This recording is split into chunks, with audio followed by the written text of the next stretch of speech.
ಮತ್ತು ಯಾಕಪ್ಪ ಕಷ್ಟ ಆಗಿದೆ ಅಂದರೆ ದೈವಿ ಪ್ರಕೃತಿ ಅನ್ನತಕ್ಕ ಇಂದಿರ ರಾಕ್ಷಸಿ ಪ್ರವೃತ್ತಿಯಲ್ಲೇ ಏನು ಮಾಡ್ತಾ ಇದ್ವಿ, ಕಾಮ ಕ್ರೋಧ ಲೋಭ ಅನ್ನತಕ್ಕ ರಾಕ್ಷಸಿ ಪ್ರವೃತ್ತಿ ಅಲ್ಲಿ ತೆಗೆದು ಹಾಕ್ಕೊಂಡು ಇದ್ದರೆ ಭಾಳ ಸುಲಭ ಅಂತಾರೆ.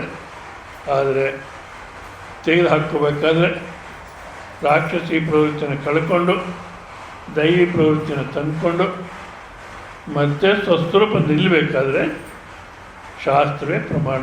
ಶಾಸ್ತ್ರ ಬಿಟ್ಟರೆ ಮತ್ತಿನ್ಯಾವುದೇ ಸಾಧ್ಯ. ಶಾಸ್ತ್ರ ಅಂದರೆ ವೇದಗಳು, ಅದರಲ್ಲಿ ಬ್ರಹ್ಮಚರ್ಯ ಗೃಹಸ್ಥ ವಾನಪ್ರಸ್ಥ ಸನ್ಯಾಸ ಅನ್ನೋ ವಿಭಾಗವನ್ನು ಮಾಡಿ ಯಾರ್ಯಾರು ಯಾವ ರೀತಿ ಇರಬೇಕು ಅನ್ನತಕ್ಕಂಥ ಸ್ಪಷ್ಟವಾಗಿ ಹೇಳಿದೆ ಶಾಸ್ತ್ರ.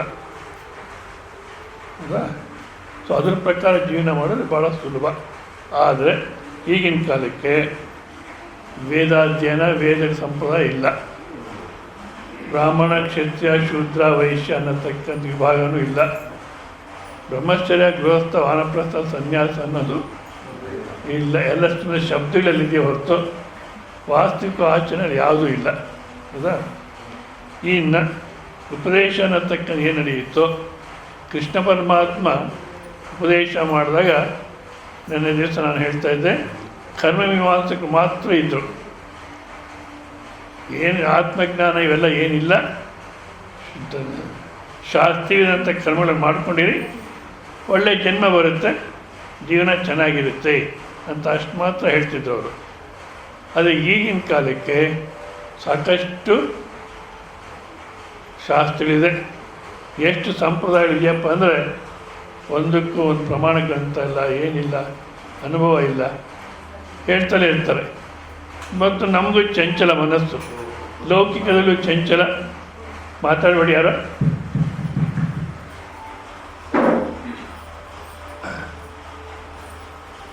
ಲೌಕಿಕದಲ್ಲೂ ಚಂಚಲ, ಈ ಅಧ್ಯಾತ್ಮ ವಿದ್ಯೆ ಇಲ್ಲೂ ಚಂಚಲ ಮನಸ್ಸು, ಎಲ್ಲೆಲ್ಲ ಹೋಗ್ತಾ ಇರುತ್ತೆ. ಅದಕ್ಕೋಸ್ಕರ ಸರಿಯಾಗಿರತಕ್ಕಂಥ ಮಾರ್ಗನ ಹಿಡಿಬೇಕು, ಮತ್ತೆ ಪಕ್ಕಕ್ಕೆ ಹೋಗಬಾರ್ದು ಅನ್ನೋದಕ್ಕೋಸ್ಕರ ಇಲ್ಲಿ ಎಚ್ಚರಿಕೆ ಕೊಡ್ತಾ ಇದ್ದಾರೆ.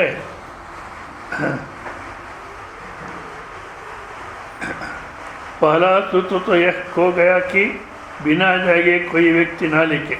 ನಿಜವಾದವನ್ನ ಎಚ್ಚೆತ್ಕೊಳ್ದಿರ ಅಂದರೆ ಅವಿದ್ಯೆಯಿಂದ ಹೊರಗಡೆ ಬೀಳ್ದಿರ ಗ್ರಂಥ ಬರೀಲಿಕ್ಕೆ ಹೋಗಬಾರ್ದು. ಬಟ್ ಈಗಿನ ಕಾಲಕ್ಕೆ ಯಾವುದೋ ಒಂದು ಗ್ರಂಥ ಬರೆದು ಪಾಪ್ಯುಲಾರಿಟಿ ಬಂತು ಅಂದರೆ ಅವ್ರು ಎಲ್ಲರ ಮೇಲೆ ಗ್ರಂಥ ಬರೆಯೋಕ್ಕೆ ಶುರು ಮಾಡ್ತಾರೆ, ಶಾಸ್ತ್ರನೆಲ್ಲ ಕಂಡೆಮ್ ಮಾಡಿ ಬರೀತಾರೆ. ಬಿನಾ ಜಾಗೆ ಕೊಯ್ ವ್ಯಕ್ತಿನ ಬೋಲೆ. ಅವನು ಎಚ್ಚೆತ್ಕೊಳ್ದಿರ ಪ್ರವಚನ ಮಾಡಲಿಕ್ಕೆ ಹೋಗಬಾರ್ದು. ಅವನು ಎಚ್ಚೆತ್ಕೊಂಡಿರಬೇಕು, ಆಮೇಲೆ ಹೇಳಬೇಕು. ಬಿನಾ ಜಾಗ್ರತ್ ಹುಯೆ ಕೊಯ್ ಕಿಸೆ ದೂಸರೆಕೋ ಸಲಹಾನಾದೆ. ಅವನೇ ಎಚ್ಚೆತ್ಕೊಂಡಿಲ್ಲ, ಅವನೇ ಒತ್ತಾಡ್ತಿರ್ತಾನೆ, ಬೇರೆಯವರಿಗೆ ಸಲಹೆ ಕೊಟ್ಟಿದೆ. ಅಲ್ಲಪ್ಪ ನೀನು ಸಲಹೆ ಕೊಡ್ತಾರೆ, ಮತ್ತು ನೀನು ಹಾಕಿಗಿದೆ, ನನ್ನ ಕತೆ ಬಿಡು.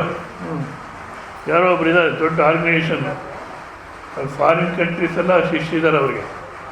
ಅವ್ರಿಗೆ ಯಾವುದೆಲ್ಲ ಆಸಕ್ತಿ ಅಂದರೆ ಸಿಗರೇಟು, ಕ್ರಿಕೆಟು, ಇವೆರಡನ್ನು ಬಿಟ್ಟರೆ ಅವ್ರು ಹೇಳತಕ್ಕಂಥ ಸಂಪ್ರದಾಯ ಸಬ್ಜೆಕ್ಟಲ್ಲೂ ಆಸಕ್ತಿ ಇಲ್ಲ. ಯಾವಾಗಲೂ ಸಿಗರೇಟು ಕ್ರಿಕೆಟ್ ಇರಬೇಕು. ಅವ್ರು ಹೇಳ್ತಿರ್ತಾರೆ, ನನ್ನ ಮಾತನ್ನು ಕೇಳಿ ಅಷ್ಟೇ ಹೊರತು ನನ್ನ ನೋಡಬೇಡಿ ಅಂತ. ನನ್ನ ಮಾತನ್ನು ಕೇಳಿ ಅಷ್ಟೇ, ನನ್ನ ನೋಡಬೇಡಿ. ಅಲ್ಲ, ನಿನ್ನ ಮಾತು ನಿನಗೆ ಕೆಲಸ ಮಾಡೋಲ್ಲ, ನಮ್ಮ ಬೇರೆಯವ್ರಿಗೆ ಯಾಕೆ ಕೆಲಸ ಮಾಡುತ್ತದು? ನಿನ್ನ ಮಾತಲ್ಲಿ ನಿನಗೆ ಶ್ರದ್ಧೆ ಇಲ್ಲ, ಬೇರೆಯವ್ರಿಗೆ ಯಾಕೆ ಕೆಲಸ ಮಾಡುತ್ತೆ? ಆದ ಕಾರಣ ಬರೀ ಸಿಗರೇಟು ಕ್ರಿಕೆಟಲ್ಲಿ ಇರ್ತಾರೆ, ಬೇರೆಯವ್ರಿಗೆ ಬೇರೆ ಹೇಳ್ತಿರ್ತಾರೆ.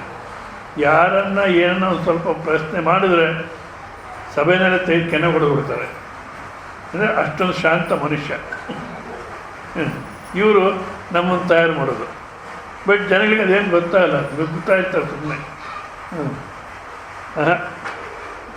यह पुराने समय में सोचना ही असंभव था कि कोई बिना जागे हुए किसी को सलाह न दे. ಕೃಷ್ಣ ಪರಮಾತ್ಮನ ಕಾಲದಲ್ಲಿ ತಾವು ಎಚ್ಚೆತ್ಕೊಳ್ದಿರ ಬೇರೆಯವ್ರಿಗೆ ಸಲಹೆ ಕೊಡ್ತೀವಿ, ಬೇರೆಯವ್ರಿಗೆ ಉಪದೇಶ ಮಾಡ್ತಿದ್ರು ಅನ್ನೋದು ಇರಲಿಲ್ಲ. ಆದರೆ ಈಗಿನ ಕಾಲಕ್ಕೆ ಸಾಕಷ್ಟು ಜನ ಕೇಳೋರಿಗಿನ್ನ ಹೇಳೋರೇ ಜಾಸ್ತಿ ಇರ್ತಾರೆ. ಕೆಲವು ಸಭೆಗಳಲ್ಲಿ ಅವಕಾಶ ಕೊಡಲ್ಲ. ಮುಂಚೆ ಕೊಡ್ತಿದ್ರು, ಈಗ ನಿಲ್ಲಿಸಿದ್ದಾರೆ ಕೆಲವು ಕಡೆ. ಕೊಟ್ಟರೆ ಯಾರನ್ನು ಕರೆಸಿರ್ತಾರೋ ಪ್ರವಚನಕ್ಕೆ ಅವ್ರಿಗೆ ಅವಕಾಶ ಇರಲ್ಲ, ಎಲ್ಲ ಅವರೇ ಮಾತಾಡ್ತಿರ್ತಾರೆ. ಲೇಕಿನ್ ಆಜ್ ಕಠಿಣ ಐಕಿ ಅದೇ ಈಗಿನ ಕಾಲದಲ್ಲಿ ಭಾಳ ಕಠಿಣತೆ ಆಗಿದೆ ಅಂತಾರೆ. ಆಜ್ ತೋ सोए आप कितने ही हो इससे कोई फ़र्क नहीं पड़ता, आप सलाह दे सकते. ಅಂದರೆ ನೀನು ಎಚ್ಚೆತ್ಕೊಂಡಿಲ್ಲ, ನೀನು ಮಲಗೆ ಇದೆಯಾ, ಆದರೆ ಸಲಹೆ ಕೊಡ್ಲಿಕ್ಕೆ ಶುರು ಮಾಡಿದ್ರೆ ಭಾಳಷ್ಟು ಜನ ಶಿಷ್ಯರು ಸಿಗ್ತಾರೆ. ಯಾವ ರೀತಿ ಇದೆಯಪ್ಪ ಅಂದರೆ, ಯಾರೋ ಒಬ್ಬ ಕುಡಿದ್ಬಿಟ್ಟು ತನ್ನ ಹೆಂಡತಿ ಮಕ್ಕಳು ತಾನು ಮರೆತುಬಿಟ್ಟು ಅವ್ರ ಮನೆಗೆ ಬಂದಿಯಾನೆ. ಅದೇ ನಮ್ಮ ಮನೆಗೆ ಬಂದಿದ್ದೀನಿ ಅಂತ ಗೊತ್ತಿಲ್ಲ ಅವನಿಗೆ.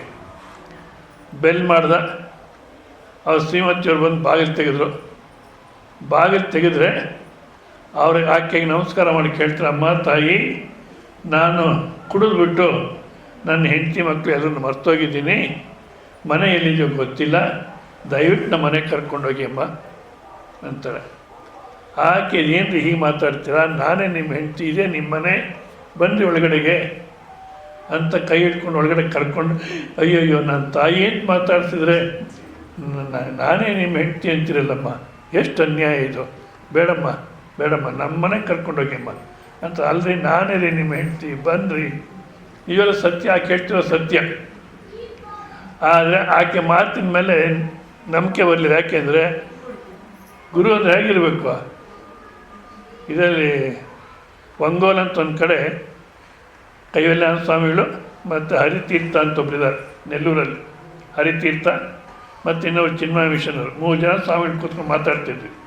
ಈಗಿನ ಕಾಲಕ್ಕೆ ಸನ್ಯಾಸಿ ಅಂದರೆ ಒಂದು 4 ವೀಲರು 2 ವೀಲರು ಮತ್ತು ಯಾವ್ಯಾವ ಸ್ಟೇಟಲ್ಲಿ ತಿರುಗ್ತೀವೋ ಅಲ್ಲಿ ಸೆಲ್ಫೋನು, ಲ್ಯಾಪ್ಟಾಪು, ಇಂಟರ್ನೆಟ್ಟು ಇವೆಲ್ಲ ಇರಬೇಕು, ಇಲ್ಲದಿದ್ದರೆ ಸನ್ಯಾಸ ಜೀವನ ಮಾಡೋಕ್ಕಾಗಲ್ಲ ಅಂತ ಅವರಿಬ್ಬರು ಹೇಳ್ತಾರೆ. ಎಲ್ಲ ಇಟ್ಕೊಂಡಿರೋರು. ನಾನು ಹೇಳಿದೆ ಸದ್ಯ ಅಷ್ಟಕ್ಕೆ ನಿಲ್ಲಿಸಿದ್ರಿ, ಒಬ್ಬ ಮಾತಾಜಿನ ಜೊತೆಗಿರಬೇಕು ಅಂತ ಹೇಳಿಲ್ಲ. ಯಾಕೆಂದರೆ ಇವೆಲ್ಲ ಇದ್ದರೆ ಗುರು. ಆಕೆ ಹೇಳ್ತಾಳೆ ಸತ್ಯ, ನಾನೇ ನಿಮ್ಮ ಹೆಂಡತಿ, ಇದೇ ನಿಮ್ಮ ಮನೆ, ಬನ್ನಿರಿ ಅಂತ ಸತ್ಯ ಹೇಳಿದ್ರೆ ಬಲ್ಲಿ ಯಾಕೆ ಆಗಲ್ಲ, ಯಾಕೆ ಲ್ಯಾಪ್ಟಾಪ್ ಇಲ್ಲ ಎಂಥದ್ದಿಲ್ಲ. ಅಷ್ಟೊತ್ತು ಸರಿಯಾಗಿ ಇನ್ನೊಬ್ಬ ಸ್ವಾಮಿಗಳು ಬರ್ತಾರೆ, ಕಾರ್ ಹಾಕ್ಕೊಂಬರ್ತಾರೆ. ಆ ಕಾರ್ ಹಾಕ್ಕೊಂಬಂದ್ರೋ ಇಲ್ಲೋ ಕೇಳ್ತಾರೆ, ಏನು ಗಲಾಟೆ, ಏನಿದು ಅಂತ.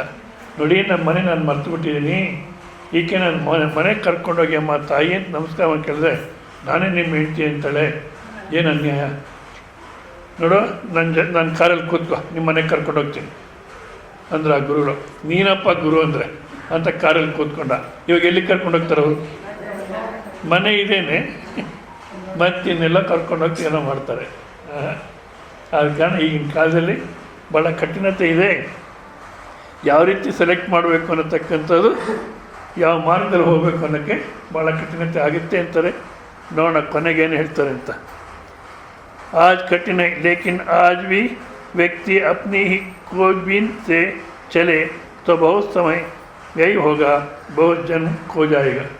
ಇವಾಗಿನ ಒಂದು ಪರಿಸ್ಥಿತಿನಲ್ಲಿ ನಾವು ಸತ್ಯ ಹುಡುಕೊಂಡು ಹೊರಟ್ವಿ ಅಂದರೆ ಮಾರ್ಗದರ್ಶಕ ಅನೇಕ ವಿಧದಲ್ಲಿದ್ದಾರೆ. ಯಾವ್ಯಾವ ಮಾರ್ಗ ತೋರಿಸ್ತಾರೆ ಗೊತ್ತಿಲ್ಲ.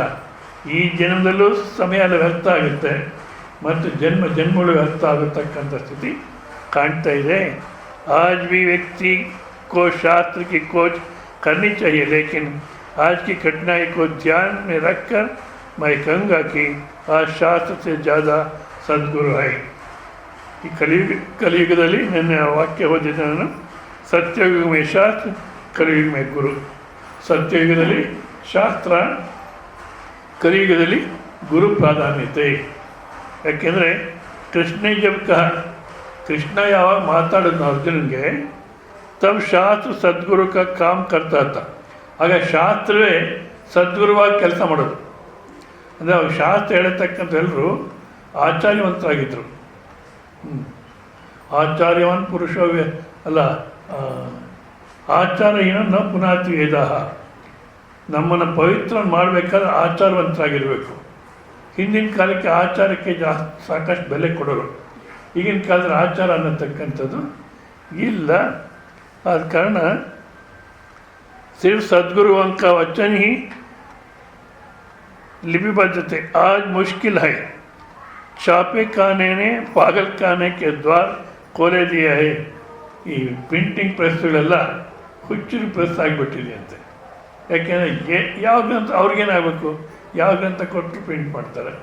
ಅದು ಹೇಳಿದ್ನಲ್ಲ, ಪುನರಪಿ ಜನನ ಪುನರ್ಮರಣ ಅನ್ನೋದು ತಾಯಿ ಗರ್ಭವನ್ನು ಸೇರಕ್ಕೆ ಭಯಪಟ್ಟಂಥ ಹೇಡಿಗಳು ಗುಹೆಯನ್ನು ಸೇರಿದ್ರು ಅಂತ ಬರೀತಾರೆ.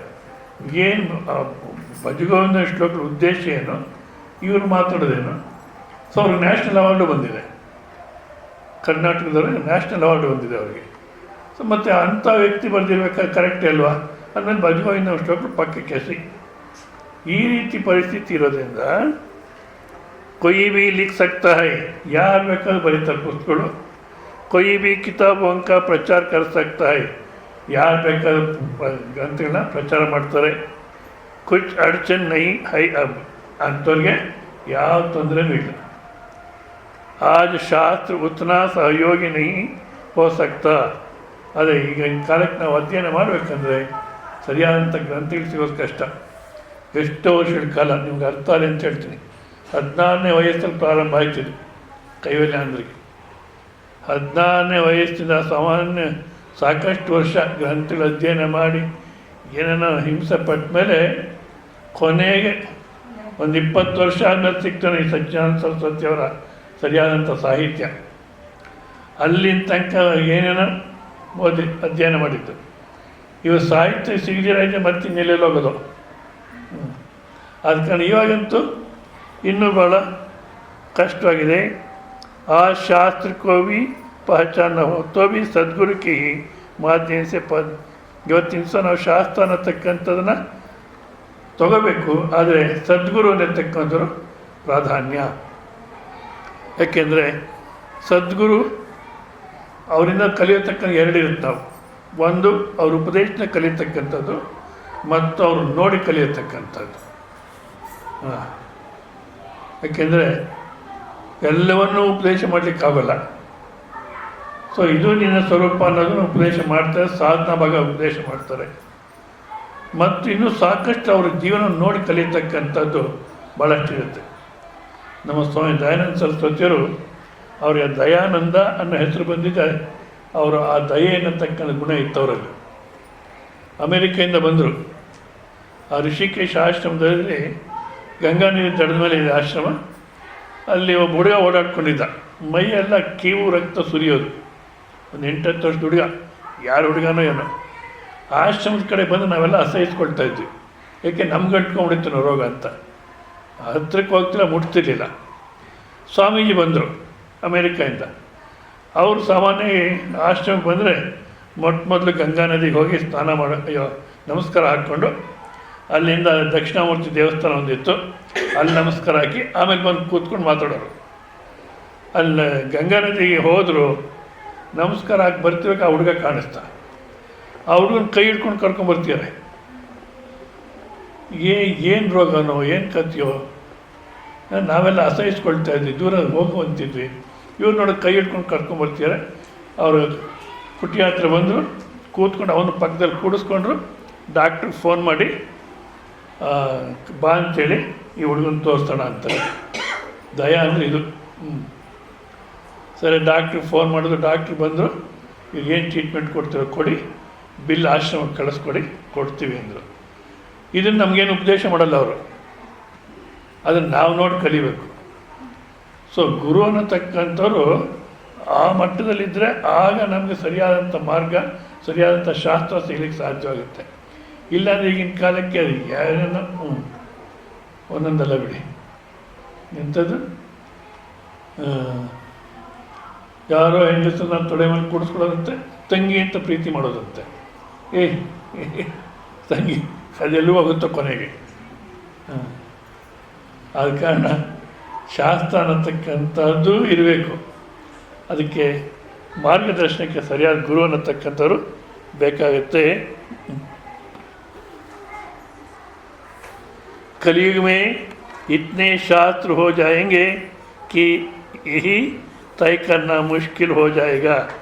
ಕಲಿಯುಗದಲ್ಲಿ ಎಷ್ಟು ಶಾಸ್ತ್ರ ಇದೆಯಪ್ಪ ಅಂದರೆ, ಈಗಲೇ ನೋಡಿ ಎಷ್ಟೊಂದು ಸಂಪ್ರದಾಯ ಇದೆಯೋ. ಇದು ಯಾರಾದರೆ ಈ ಭಗವದ್ಗೀತೆ ಉಪನಿಷತ್ತುಗಳು ಹೇಳ್ತೀರೋ ಅವ್ರಿಗೊಂದು ಪ್ರಮಾಣ ಗ್ರಂಥ ಇದೆ, ವೇದಗಳ ಪ್ರಮಾಣ ಗ್ರಂಥ ಇದೆ. ಇನ್ನು ಮಿಕ್ಕಿನ ಸಾಕಷ್ಟು ಸಂಸ್ಥೆಗಳಿದೆ, ಒಬ್ಬರಿಗೂ ವೇದ ಪ್ರಮಾಣ ಗ್ರಂಥ ಇಲ್ಲ, ಅನುಭವ ಇಲ್ಲ, ಯುಕ್ತಿ ಇಲ್ಲ. ಕೆಲವು ಸಲ ಯುಕ್ತಿ ಕೊಡ್ತಾರೆ, ಅದೇನು ಯುಕ್ತಿನ ಅವ್ರಿಗೆ ಅರ್ಥ ಆಗಬೇಕದು. ಅನುಭವ ಇಲ್ಲ, ಪ್ರಮಾಣ ಗ್ರಂಥ ಇಲ್ಲ, ಮತ್ತು ಎಲ್ಲಿ ಕರ್ಕೊಂಡೋಗ್ತೀನಿ ಅನ್ನೋತಕ್ಕ ಗ್ಯಾರಂಟಿ ಇಲ್ಲ. ಕೌನ್ ಸಾ ಶಾಸ್ತ್ರ ಅವ್ರ ಕೌನ್ ಸಾ ಶಾಸ್ತ್ರ ನಹಿ, ಯಾವ ನಿಜವಾದ ಸರಿಯಾದ ಶಾಸ್ತ್ರ ಯಾವ ಶಾಸ್ತ್ರವಲ್ಲ ಅನ್ನೋತಕ್ಕ ಕಂಡುಹಿಡಿಯೋದೇ ಭಾಳ ಕಷ್ಟ ಆಗ್ಬಿಡುತ್ತೆ. ಕೌನ್ ಆಪ್ಕೋ ಕಹೆ, ಯಾರು ಸರಿಯಾಗಿ ತಿಳಿಸ್ಕೊಡ್ತಕ್ಕಂಥವ್ರು. अब तो कोई निजी आत्मीय संबंध बन जाए आपका किसी जागृत पुरुष से तो ही रास्ता बन सकता है. ಇಂಥ ಸಮಯದಲ್ಲೂ ಆತ್ಮೀಯವಾಗಿರ್ತಕ್ಕಂಥ ಸಂಬಂಧ ಬಂದು, ಆತ್ಮೀಯವಾಗಿರ್ತಕ್ಕಂಥ ಸಂಬಂಧ ಅಂದ್ರೇನು? ಕೇವಲ ಉಪದೇಶ ಮಾಡತಕ್ಕಂಥದ್ದೇ ಉದ್ದೇಶ, ಅಷ್ಟು ಬಿಟ್ಟರೆ ಇನ್ಯಾವ ನಿರೀಕ್ಷೆನೂ ಇಲ್ಲ, ಇನ್ಯಾವುದೇ ನಿರೀಕ್ಷೆ ಇಲ್ಲ. ನನ್ನಲ್ಲಿರ್ತಕ್ಕಂಥ ವಿದ್ಯೆಯೆಲ್ಲವೂ ಕೊಡ್ತೀನಿ, ಅವನು ತಗೋಬೇಕಷ್ಟೆ. ಅಂಥ ವ್ಯಕ್ತಿ ನಮಗೆ ಸಂಬಂಧ ಬಂದರೆ, ಕಿಸಿ ಜಾಗೃತ ಪುರುಷೆ ಅಂತ ತಾನು ಎಚ್ಚೆತ್ಕೊಂಡಿರ್ತಕ್ಕಂಥವ್ರ ಹತ್ರ ಸಂಬಂಧ ಬಂದರೆ ತೋ ಈ ರಾಸ್ತಾ ಬಂದು ಸಕ್ತಾ ಹೈ, ಆವಾಗ ನಮಗೆ ಮಾರ್ಗ ಸಿಗಲಿಕ್ಕೆ ಸಾಧ್ಯವಾಗುತ್ತೆ. क्योंकि उसके माध्यम से शास्त्र मिल सकेगा और जीवित पुरुष मिल जाए तो शास्त्र की ज़रूरत भी नहीं रह जाती. ಅಥವಾ ಜೀವಂತವಾಗಿರತಕ್ಕಂಥವ್ರು ಸಿಕ್ಕಿದ್ರು ಭಾಳ ಅನುಕೂಲ. ಆದರೆ ನಮಗೇನಾಗುತ್ತೆ ಅಂದರೆ, ಜೀವಂತವಾಗಿದ್ದರೆ ಗುರು ಅವ್ರ ಮೇಲೆ ಹೆಚ್ಚಿಗೆ ಶ್ರದ್ಧೆ ಬರೋಲ್ಲ. ಇದಕ್ಕೆ ಒಳ್ಳೆಯ ದೃಷ್ಟಾಂತ ಅಂದರೆ ಶಿರಡಿ ಸಾಯಿಬಾಬಾ. ಅವ್ರು ಜೀವಂತವಾಗಿದ್ದಾಗ ಯಾರು ಅವ್ರಿಗೆ ನಮಸ್ಕಾರನೂ ಮಾಡಲಿಲ್ಲ, ಭಿಕ್ಷಾನೂ ಕೊಡಲಿಲ್ಲ, ಉಪವಾಸ ಸತ್ರು. ಇವತ್ತಿನ ದಿವಸ ವಿಶಾಖಪಟ್ಟಣದಲ್ಲಿ ಪ್ರವಚನಕ್ಕೆ ಹೋಗಿದ್ದೆ. ಶಿರಡಿ ಸಾಯಿಬಾಬಾ ಮಂದಿರದವ್ರು ಬಂದರು. ನಾಳೆ ದಿವಸ ಯಾವುದೋ ಒಂದು ಪಾಂಪ್ಲೆಟ್ ರಿಲೀಸ್ ಮಾಡಬೇಕು, ನಿಮ್ಮ ಕೈಯಿಂದ ಮಾಡಬೇಕು ಅಂತಿದ್ದೀವಿ, ಬನ್ನಿ ಅಂತ. ಸರಿ ಹೋದ್ವಿ ಶಿರಡಿ ಸಾಯಿಬಾಬಾ ಮಂದಿರಕ್ಕೆ. ಮೊದಲು ಆರತಿ ಮಾಡೋಣ, ಆಯ್ತು ಮಾಡೋಣ ಅಂದೆ. ಆರತಿ ಮಾಡಲಿಕ್ಕೆ ಆ ಗರ್ಭಗುಡಿಗೆ ಹೋದರೆ ಎಷ್ಟೊಂದು ಪ್ರಸಾದ ಇಟ್ಟಿರೋ, ಜಿಲೇಬಿ, ವಾಂಗಿಬಾತು, ಕೇಸರಿಬಾತು, ರವೆ ಉಂಡೆ, ಅಯ್ಯಯ್ಯಯ್ಯ. ಅವ್ರು ತಿನ್ನತಕ್ಕಂಥ ಸಮಯದಲ್ಲಿ ಒಬ್ಬರು ಕೊಡಲಿಲ್ಲ ಇವತ್ತು. ಆದರೆ ನಮಗೆ ಜೀವಂತವಾದಂಥ ಗುರುನಲ್ಲಿ ಶ್ರದ್ಧೆ ಬರೋದು ಕಷ್ಟ. ಯಾಕಪ್ಪ ಅಂದರೆ, ಜೀವಂತವಾದ ಗುರು ನಮ್ಮನ್ನು ನೋಡ್ತಿರ್ತಾರೆ, ಇದು ಅಧ್ಯಾತ್ಮ ಮಾರ್ಗಕ್ಕೆ ಸರಿಯಲ್ಲ ಅಂತ ತಿದ್ದುತ್ತಾರೆ, ನಮಗೆ ಒಪ್ಪಿಗೆ ಆಗೋಲ್ಲ. ನಿರ್ಜೀವವಾಗಿರ್ತಕ್ಕ ಶಿರಡಿ ಸಾಯಿಬಾಬನ ಹತ್ರ ನೀವು ಹೋದರೆ ಅವ್ರೇನು ತಿದ್ದೋದಿಲ್ಲ, ಏನಿಲ್ಲ. ಇವಾಗ ಸೊ ನಮ್ಮ ಕೂತಿರುತ್ತೆ ಅಷ್ಟೇ, ಹೌದಾ? ಆದ ಕಾರಣ ಜೀವಂತವಾಗಿರ್ತಕ್ಕಂಥ ಗುರು ಮೇಲೆ ಶ್ರದ್ಧೆ ಬರಬೇಕು, ಮತ್ತು ಅವರು ಎಚ್ಚೆತ್ಕೊಂಡಿರಬೇಕು, ವೇದ ಪ್ರಮಾಣದಿಂದಲೇ ಉಪದೇಶ ಮಾಡಬೇಕು. ಅಂಥ ಗುರು ಪ್ರಾಪ್ತಿಯಾಗೋ ತನಕ ನಾವು ಅನ್ವೇಷಣೆ ಮಾಡಬೇಕಾದ್ರೆ ಯಾವ ರೀತಿ ಗುರು ಅನ್ವೇಷಣೆ ನಡೀಬೇಕು ಅಂದರೆ, ಶ್ರೋತ್ರಿಯಂ ಬ್ರಹ್ಮನಿಷ್ಠಂ. ಗುರು ಯಾರಪ್ಪ ಅಂದರೆ ಶ್ರೋತ್ರಿಯ ಬ್ರಹ್ಮನಿಷ್ಠ. ಶ್ರೋತ್ರಿಯತ್ವ ಅನ್ನತಕ್ಕ ಶಾಸ್ತ್ರಗಳನ್ನು ಅಧ್ಯಯನ ಮಾಡಿರಬೇಕು.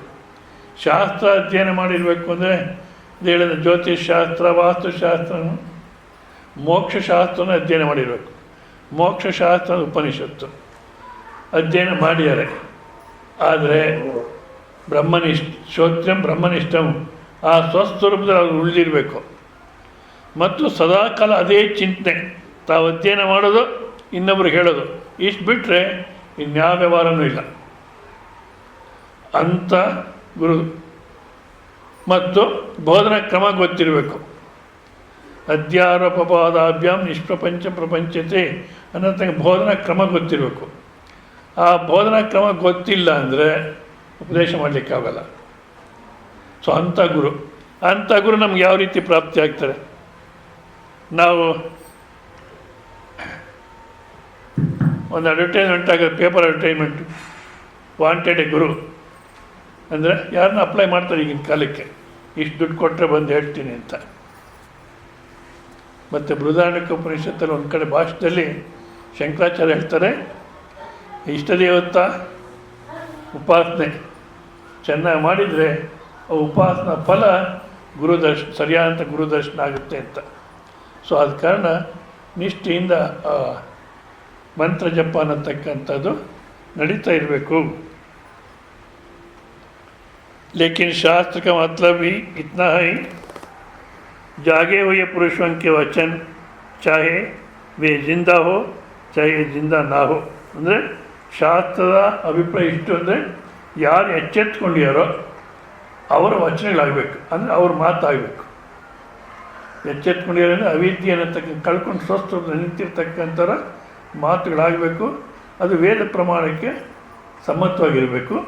ಮತ್ತು ಅವರು ಬದುಕಿರಲಿ ಅಥವಾ ಅದೇ ರೀತಿ ಇರಲಿ, ತೊಂದರೆ ಇಲ್ಲ. ಆದರೆ ಅವರ ಮಾತುಗಳು ಮಾತ್ರ ವೇದ ಪ್ರಮಾಣಕ್ಕೆ ಅನುಸರಿಸಿ ಇರಬೇಕು.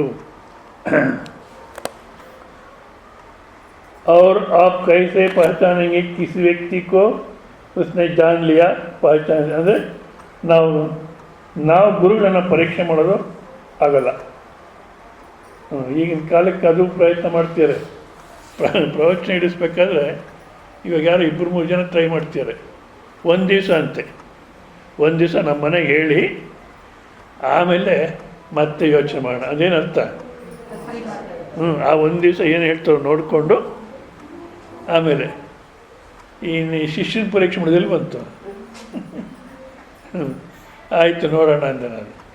ಆಯ್ತಾರೆ ಯಾರು ಇಬ್ಬರು ಪ್ರಯತ್ನ ಮಾಡ್ತಿದ್ದಾರೆ. ವೃದ್ಧಾಶ್ರಮದಲ್ಲಿ ಪ್ರವಚನ ಮಾಡಿಸ್ಬೇಕು. ಅವರು ವೃದ್ಧಾಶ್ರಮ ನಡೆಸೋರಿಗೆ ಪ್ರವಚನ ಅಂದರೆ ಏನೊಂದು ಗೊತ್ತಿಲ್ಲ.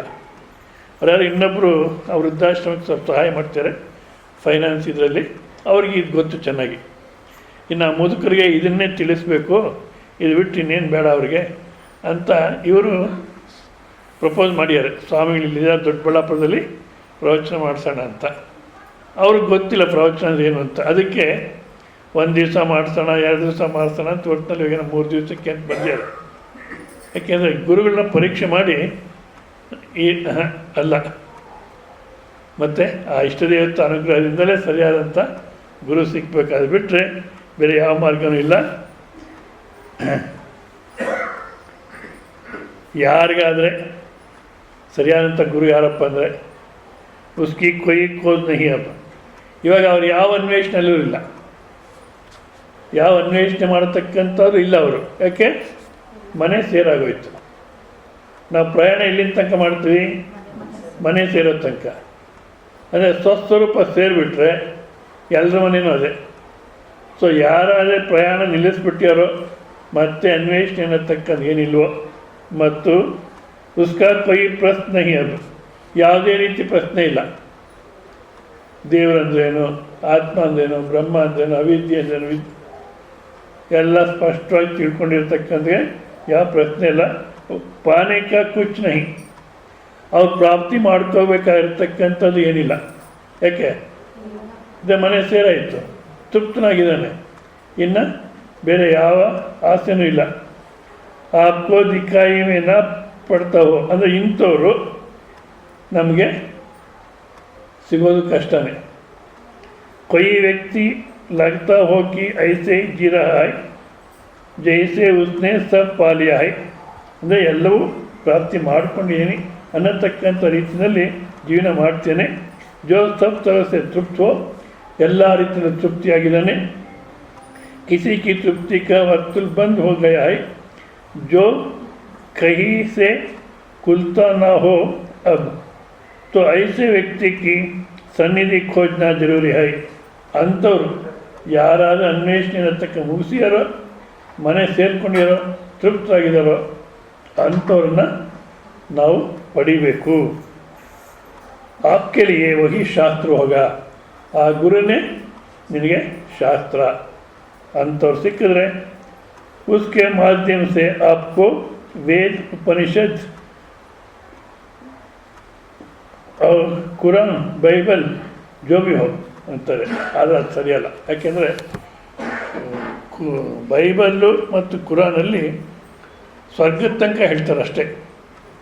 ಬೈಬಲ್ ಯಾವ ರೀತಿ ಹೇಳಿದ್ಯೋ ಆ ರೀತಿ ಜೀವನ ಮಾಡಿದ್ರೆ ಶಾಶ್ವತ ಅಂತ ಸ್ವರ್ಗಕ್ಕೆ ಹೋಗ್ತೀಯ. ಕುರಾನ್ ಯಾವ ರೀತಿ ಹೇಳಿದ್ಯೋ ಆ ರೀತಿ ಜೀವನ ಮಾಡಿದ್ರೆ ಶಾಶ್ವತ ಅಂತ ಸ್ವರ್ಗ. ಇಲ್ಲಾಂದರೆ ಶಾಶ್ವತವಾದಂಥ ನರಕ.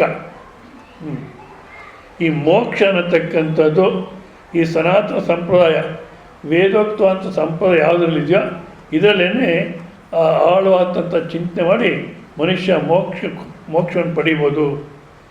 ಮೋಕ್ಷ ಅಂದರೆ ಇಲ್ಲಿರತಕ್ಕಂಥ ಸಮಯದಲ್ಲೇ ಆನಂದವಾಗಿ ಜೀವನ ಮಾಡ್ಬೋದು ಅನ್ನತಕ್ಕಂಥ ಅನ್ವೇಷಣೆ ಇಲ್ಲಿ ಮಾತ್ರ ಇದೆಯೇ ಹೊರತು ಬೇರೆ ಇನ್ಯಾವ ಸಂಪ್ರದಾಯದಲ್ಲೂ ಇಲ್ಲ. ಆದ ಕಾರಣ ನಮಗೆ ಯಾರಾದರೆ ವೇದ ಪ್ರಮಾಣಗಳನ್ನ ಆಶ್ರಯ ಮಾಡಿಕೊಂಡು ಕೇವಲ ಮನುಷ್ಯನ ಸಮಸ್ಯೆ ಏನು, ಅಂತಃಕರಣ ಶುದ್ಧಿಗೆ ಏನು ಸಾಧನೆ ಮಾಡಬೇಕು, ಮನಸ್ಸಿನ ಏಕಾಗ್ರತೆ ಮತ್ತು ಅಂತರ್ಮುಖವಾಗಲಿಕ್ಕೆ ಏನು ಸಾಧನೆ ಮಾಡಬೇಕು, ಮತ್ತು ಅನಾತ್ಮ ಯಾವುದು ಆತ್ಮ ಯಾವುದು ಇಷ್ಟು ತಿಳಿಸಿ ಹೇಳತಕ್ಕ ಸಿಕ್ಕಿದ್ರೆ ಮತ್ತಿನ್ಯಾರು ಬೇಡ, ಮತ್ತಿನ್ನು ಎತ್ತ ಕಡೆ ಹೋಗೋ ಅವಶ್ಯಕತೆಯೂ ಇಲ್ಲ. ಸೊ ಅಂಥ ಒಬ್ಬರು ಗುರುಗಳು ಸಿಗಬೇಕು, ಅಂಥ ಶಾಸ್ತ್ರನೂ ಪ್ರಾಪ್ತಿ ಆಗಬೇಕು. ಆದರೆ ಮುಂದಿನ ಕೊನೆಯ ಶ್ಲೋಕ ಕಾರ್ಯ ಅಕಾರ್ಯ, ಯಾವುದು ಕಾರ್ಯ ಯಾವುದು ಅಕಾರ್ಯ ಅನ್ನತಕ್ಕಂಥದ್ದು ನಮಗೆ ಸ್ಪಷ್ಟ ಆಗುತ್ತೆ ಅಂತಾರೆ. ಅದನ್ನು ಮತ್ತೆ ನನ್ನ ಕ್ಲಾಸಲ್ಲಿ ನೋಡೋಣ ನಾವು. ಈಗ ಸಮಯ ಆಯ್ತು, ಇನ್ನು 5 ನಿಮಿಷ ಇದೆ, ಹೌದಾ? ಈ 5 ನಿಮಿಷದಲ್ಲಿ ಇನ್ನೇನಾದರೂ ಪ್ರಶ್ನೆಗಳಿದ್ದರೆ ಇಲ್ಲಿನ ತನಕ ಮಾತಾಡಿರೋದ್ರಲ್ಲಿ ಪ್ರಶ್ನೆ ಕೇಳಿದ್ರೆ 5 ನಿಮಿಷ ಮಾತಾಡಿ ಮುಗಿಸೋಣ. ಇಲ್ಲ ಅಂದರೆ ಮುಂಚೆನೇ ಮುಗಿಸಿದ್ರು ಒಳ್ಳೆಯದು ಅಂತ ಇಟ್ಕೊಳ್ಳಿ, ಯಾಕೆ ಮನೆಗೆ ಹೋಗೋಕ್ಕೆ ಅನುಕೂಲ. ಇರಲಿ ಮೇಡಮ್, ಏನಾದ್ರು ಪ್ರಶ್ನೆಗಳಿದೆಯಾ?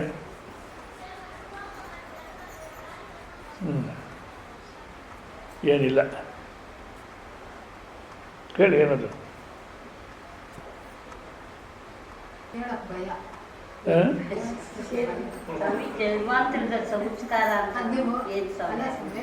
ಊಟ ಮಾಡೋನು ನೋಡ್ತಾ ಇದ್ದೀನಿ, ಅವನು ಏನು ತಿಂತಾನೆ, ಯಾಕೆ ಕೈ ಎತ್ತಾನೆ, ಎಲ್ಲಿಟ್ಕೊಂತಾನೆ ಅನ್ನೋದೆಲ್ಲ ನನಗೆ ಗೊತ್ತಾಗ್ತದೆ ಅಂತ ಹೇಳಿರಲ್ಲ. ನಾನೇ ನೋಡ್ತಾ ಇರೋನು ಬೇರೆ ಇದ್ದಾನಲ್ಲ, ನೋಡ್ತಾ ಇರೋನೇ ಬೇರೆ ಇದ್ಮೇಲೆ ಇನ್ನು ತಿನ್ನೋನು ಯಾರು ತಿನ್ನೋನೇ ಬೇರೆ ಇದ್ದಾನೆ. ಕೇಳಿ ಕೇಳಿ, ಕರೆಕ್ಟೇ. ನೋಡ್ತಾ ಇರೋನು ಬೇರೆ ಇದ್ದಾನೆ ಅಂತ ನಿಮ್ಗೆ ಅರ್ಥ ಆದರೆ ತಿನ್ನೋ ನೀವು ನೋಡ್ತಿದ್ದೀರಲ್ಲ ನೋಡಿ, ನಿಮ್ಮ ಮಾತಲ್ಲೇ ಸ್ವಲ್ಪ ನೀವು ಯೋಚನೆ ಮಾಡಿ. ಊಟ ಮಾಡ್ಬೇಕಾದ್ರೆ ನೋಡ್ತಿದ್ದೀವಿ, ನೋಡೋನು ಬೇರೆ ಇದ್ದಾನೆ ಅಂದಮೇಲೆ ತಿನ್ನೋನು ಯಾರು ಅಂತೀರ. ತಿನ್ನೋನು ನೀವೇ ನೋಡ್ತಿದ್ದೀರಾ, ತಿನ್ನೋನ್ನ ನೀವೇ ನೋಡ್ತಿದ್ದೀರಾ. ಇವಾಗ ನೀವು ಹೇಳಬೇಕು ಯಾರವನು ಅಂತ. ಕೇಳಿ, ಒಂದು ಅವನ ಚೈತನ್ಯದಲ್ಲಿ ಇವನು ತಿಂತೀಯಾನೆ, ಹೌದಾ? ಈಗ ಈ ಕರೆಂಟು ಇದು ಈ ಪ್ರಕಾಶದಲ್ಲಿ ಓದಿ ಹೇಳ್ತೀಯಾರೆ, ಹೌದಾ? ಆದರೆ ಈ ಪುಸ್ತಕದ ಸಂಬಂಧ ಇದಕ್ಕೇನೋ ಇದೆಯೋ? ಇಲ್ಲ. ಅದೇ ರೀತಿ ಊಟ ಮಾಡೋನು ನೋಡ್ತಾ ಇದ್ದೀನಿ ಅಂದರೆ ಯಾವುದು ಊಟ ಮಾಡ್ತಿದೆ? ಶರೀರ, ಇಂದ್ರಿಯ, ಬುದ್ಧಿ, ಮನಸ್ಸು, ಅಹಂಕಾರ ಇದೆಲ್ಲ ಊಟ ಮಾಡ್ತಿದೆ, ಹೌದಾ? ಅದನ್ನು ನಾನು ನೋಡ್ತಾ ಇದ್ದೀನಿ, ನಾನು ಊಟ ಮಾಡ್ತಿಲ್ಲ, ನಾನು ಊಟ ಮಾಡ್ತಾ ಇಲ್ಲ. ನಾನು ಊಟ ಮಾಡ್ತಿಲ್ಲ ಅಂತ ನಿಶ್ಚಯವಾಗಿರೋ ಬೇರೆ ಇದ್ದಾನೆ. ಈ ಬುದ್ಧಿ, ಚಿತ್ತ, ಅಹಂಕಾರ ಇದು ಸರಿಳ ಸ್ಥೂಲ ಸರಿಳವಾದ್ದು, ಇದಕ್ಕೆ ಆಹಾರ ಅನ್ವಯಿಸುತ್ತಾ ಅದು ತಿಂತ. ಕೇಳಿಮ್ಮ, ಚೆನ್ನಾಗಿ ನಿಮ್ಮ ಮಾತಲ್ಲಿ ಆನ್ಸರ್ ಇದೆ. ಇವನ್ನ ಊಟ ಮಾಡೋದು ನಾನು ನೋಡ್ತಿದ್ದೀನಿ ಅಂದರೆ ಯಾರು? ಶರೀರ, ಇಂದ್ರಿಯ, ಬುದ್ಧಿ, ಮನಸ್ಸು ಇದು ಊಟ ಮಾಡ್ತಿದೆ, ಹೌದಾ? ಇದನ್ನು ಯಾವ್ದು ನೋಡ್ತಾ ಇದೆಯೋ ಅದು ಊಟ ಮಾಡ್ತಿದ್ಯೋ? ಇಲ್ಲ. ಕೇಳಿ, ಅದು ಊಟ ಮಾಡ್ತಿಲ್ಲ. ಇದು ಯಾವ ಆಧಾರದಿಂದ ಇದೆ, ಯಾವ ಆಧಾರದಿಂದ ಊಟ ಮಾಡುತ್ತೆ ಅಂದರೆ ಯಾವ್ದು ನೋಡ್ತಿದ್ಯೋ ಅದರ ಆಶ್ರಯದಲ್ಲೇ ಇದು ಊಟ ಮಾಡ್ತಿದೆ, ಹೌದಾ? ಅದ್ರ ಬೆಳಕಲ್ಲೇ ಊಟ ಮಾಡ್ತಿದೆ. ಆದರೆ ಇದ್ರ ವ್ಯವಹಾರ ಅದಕ್ಕೇನು ಅಂಟಿಲ್ಲ. ಅದನ್ನು ನಾವೇನು ಮಾಡಿದ್ದೀವಿ, ಅದನ್ನು ಬಿಟ್ಟು ಇದ್ರ ವ್ಯವಹಾರ ಎಲ್ಲ ಅಂಟಿಸ್ಕೊಳ್ತಾ ಇದ್ದೀವಿ. ಈ ರೀತಿ ಅನಾತ್ಮ ಆತ್ಮ, ನಾನಲ್ಲದ್ದು ನಾನು ಎರಡಿರಬೇಕು, ಹೌದಾ? ಈ ನಾನು ಅಲ್ಲದ್ದು ಅನ್ನತಕ್ಕಂಥ ಏನಿದೆಯೋ ಅದನ್ನೇ ನಾನು ಅಂತ ಮಾಡ್ಕೊಂಬಿಟ್ಟಿದ್ದೀವಿ. ಆ ನಿಜವಾದ ನಾನನ್ನು ಮರ್ತು ಬಿಟ್ಟಿದ್ದೀವಿ, ಹೌದಾ? ಸೊ ಇದು ಶರೀರ, ಇಂದ್ರಿಯ, ಬುದ್ಧಿ, ಮನಸ್ಸು, ಅಹಂಕಾರ ಆ ನಿಜ ಸ್ವರೂಪ ಏನಿದೆಯೋ ಅದು ಈ ರೀತಿ ತೋರ್ಕೊಳ್ತಾ ಇದೆ. ಇದು ಎಲ್ಲ ವ್ಯವಹಾರನೂ ಅದರ ಆಶ್ರಯದಲ್ಲೇ ನಡೆಯುತ್ತೆ. ಬಟ್ ಅದಕ್ಕೇನು ಅಂಟ್ಕೊಂಡಿಲ್ಲ. ಬಟ್ ನಾವು ಅಂಟಿಸ್ತಾ ಇದ್ದೀವಿ. ಅಂಟ್ಕೊಳ್ತಾ ಇದ್ರು ಅಂಟಿಸ್ಕೊಂಡಿದ್ದೀವಿ. ಅದನ್ನು ಬಿಡಿಸ್ಕೋಬೇಕು. ಅದೇನು ಹೇಳಿ. ಜನ್ಮಾಂತರ ಸಂಸ್ಕಾರ ಮನುಷ್ಯನ ಬಾಧಿಸ್ತಾ ಇರುತ್ತೆ. ಜನ್ಮಾಂತರ ಸಂಸ್ಕಾರ ಮನುಷ್ಯನ ಬಾಧಿಸ್ತಾ ಇರುತ್ತೆ ಯಾವಾಗಲೂ. ಅಲ್ಲ, ಪ್ರಶ್ನೆ ಅರ್ಥ ಆಗಲಿಲ್ಲ. ಸರಿಯಾಗಿ ಹೇಳಿ, ಸ್ಪಷ್ಟವಾಗಿ ನಗತ್ ಹೇಳ್ಬೇಡಿ, ಸ್ಪಷ್ಟವಾಗಿ ಹೇಳಿ. ಹಿಂದಿನ ಜನ್ಮದ ಪ್ರಾರಬ್ಧ ಕಾಡ್ತಾ ಇರ್ತದೆ ಅಂತ ಅವ್ರು ಕೇಳ್ತಾ ಇದ್ದಾರೆ. ಹೇಳಿ. ಕಾಡ್ತಾ ಇರುತ್ತೆ. ಏನನ್ನು ನಾವು ತಿಳ್ಕೊಳ್ಳೋಕೆ ಸಾಧ್ಯವಾಗಲ್ಲ. ಯಾವಾಗಲೂ ಅವಿದ್ಯೆಯಲ್ಲೇ ಇರ್ತೀವಲ್ಲ. ಅಂದರೆ ಜನ್ಮಾಂತರ ಪ್ರಾರಬ್ಧ ಅನ್ನತಕ್ಕಂಥದ್ದನ್ನು ಬಿಡಿಸ್ಕೊಳ್ಳಿಕ್ಕಾಗಲ್ವಾ? ಅದು ನೀವು ಕೇಳೋದು. ಏನು ಒಂದು ನಿಮಿಷ ಕೂತ್ಕೊಳ್ಳಿ, ಒಂದು ನಿಮಿಷ. ಏನು ಅನುಭವಿಸ್ಲಿಕ್ಕೋಸ್ಕರ ಈ ಶರೀರ ಬಂದಿದೆಯೋ, ಯಾವ ವಯಸ್ಸಲ್ಲಿ ಏನು ಅನುಭವಿಸ್ಬೇಕೋ ಅದು ಅನುಭವಿಸೇ ತೀರಬೇಕು. ಅದನ್ನಂತೂ ತಪ್ಪಿಸ್ಕೊಳ್ಳಿಕ್ಕಾಗಲ್ಲ. ಹೌದಾ? ಇದು ಮತ್ತು ಇವಾಗ ಏನು ಮಾಡ್ತಾ ಇದ್ದೀವೋ ಅದು ಕರ್ತೃತ್ವ ರಹಿತವಾಗಿ ಮಾಡಿದ್ರೆ ಅಂತಃಕರಣ ಶುದ್ಧಿ ಬಂದು ದಾಟ್ಕೋಬೋದು. ಅಂದರೆ ಈ ತತ್ವ ತಿಳ್ಕೊಂಡು ದಾಟ್ಕೋಬೋದು. ಆ ತತ್ವ ತಿಳ್ಕೊಂಡಿರೋನಿಗೆ ಪ್ರಾರಬ್ಧ ಇದೆ ಅನ್ನತಕ್ಕ, ಯಾಕೆ ಎಲ್ಲವೂ ಮಿಥ್ಯ, ಎಲ್ಲವೂ ಹುಸಿ. ಸೊ ಅವನಿಗೆ ಬೇರೆಯವ್ರು ನೋಡಿದಾಗ ಅವನು ಅನುಭವಿಸ್ತಂತೆ ಕಂಡ್ರೂ ಅವನಿಗೆ ಯಾವ ಅನುಭವನೂ ಇರಲ್ಲ. ಕಷ್ಟ ಸುಖ ಮಾನ ಅವಮಾನ ಇರಲ್ಲ. ಸೊ ಅಜ್ಞಾನದಲ್ಲಿರ್ತಕ್ಕಂಥವ್ರು ತಪ್ಪಿಸ್ಕೊಳ್ಳಿಕ್ಕಂತೂ ಆಗಲ್ಲ. ಹೇಳಿ. ಉದಾನವಾಯು ನಮ್ಮ ಸಂಸ್ಕಾರ ರೂಪವಾಗಿ ನಾವು ಇನ್ನೊಂದು ಜನ್ಮಕ್ಕೆ ಹೋಗುತ್ತಲ್ಲ, ಪ್ರಾಣ ಹೋಗುವಾಗ ಅದು ಖಾಲಿ ಇರ್ತದೆ. ಎಲ್ಲಿ ಏನಕ್ಕೆ ಹೋಗ್ಬೇಕು ಅಲ್ಲಿ ಹೋಗ್ತದೆ. ಅದು ಸಂಸ್ಕಾರವಾಗಿ ಬಂದಿರ್ತಕ್ಕಂಥದ್ದು ಅದು ಹೋಗುತ್ತಾ? ಸಂಸ್ಕಾರ ಅಂದರೆ ನಾವು ಮಾಡಿರ್ತಕ್ಕಂಥ ಏನೇನು ಕೂತ್ಕೊಳ್ಳಿ. ಈಗ ಉದಾನವಾಯು ಆ ಜೀವಿನ ಮತ್ತೊಂದು ಜನ್ಮಕ್ಕೆ ಕರ್ಕೊಂಡೋಗುತ್ತೆ ಅಂತ ಪ್ರಶ್ನೋಪನಿಷತ್ತಲ್ಲಿ ನೋಡಿದ್ವಿ ನಾವು. ಸೊ ಯಾವುದನ್ನಪ್ಪ ಕರ್ಕೊಂಡೋಗುತ್ತೆ ಅಂದರೆ ಮನಸ್ಸು, ಬುದ್ಧಿ, ಚಿತ್ತ, ಅಹಂಕಾರ, ಇದರಲ್ಲಿರ್ತಕ್ಕಂಥ ಸಂಸ್ಕಾರ. ಈ ಸಂಸ್ಕಾರನ ಆಶ್ರಯ ಮಾಡಿಕೊಂಡು ನೆಕ್ಸ್ಟ್ ಯಾವ ಜನ್ಮಕ್ಕೆ ಹೋಗ್ಬೇಕು ಇವನು ಅನ್ನೋದು ಜೀವಿನ ನಿಶ್ಚಯ ಮಾಡುತ್ತೆ. ಆದರೆ ಅದು ಗೊತ್ತಾಗಲ್ಲ ಅಷ್ಟೇ ನಮಗೆ. ಜೀವಿ ಈ ಶರೀರ ಸಾಕು, ನನಗೆ ಇನ್ನು ಕೆಲಸಕ್ಕೆ ಬರೋಲ್ಲ, ಮತ್ತೊಂದು ಶರೀರ ಹುಡುಕೋಬೇಕು ಅಂತ ನಿಶ್ಚಯ ಮಾಡಿದಾಗ ಉದಾನವಾಯು ಆ ಜನ್ಮಕ್ಕೆ ಕರ್ಕೊಂಡೋಗುತ್ತೆ. ಸೊ ಅಲ್ಲಿ ಏನು ಅನುಭವಿಸ್ಬೇಕು ಅನುಭವಿಸಿದ್ಮೇಲೆ ಅದನ್ನು ಮತ್ತೆ ಇನ್ನೊಂದು ಜನ್ಮಕ್ಕೆ ಹೋಗಿ, ಪ್ರಾಣಿ ಜನ್ಮಕ್ಕೆ ಹೋದರೆ ಅಲ್ಲಿ ಕೇವಲ ಅನುಭವಿಸೋದು ಅಷ್ಟೇ. ಅಲ್ಲಿ ಮತ್ತೆ ಹೊಸದಾಗಿ ಸಂಸ್ಕಾರ ಸಂಪಾದನೆ ಮಾಡೋದಿರಲ್ಲ. ಅಲ್ಲಿ ಅನುಭವಿಸೋದು ಮತ್ತೆ ಇನ್ನೊಂದು ಜನ್ಮಕ್ಕೆ ಹೋಗೋದು.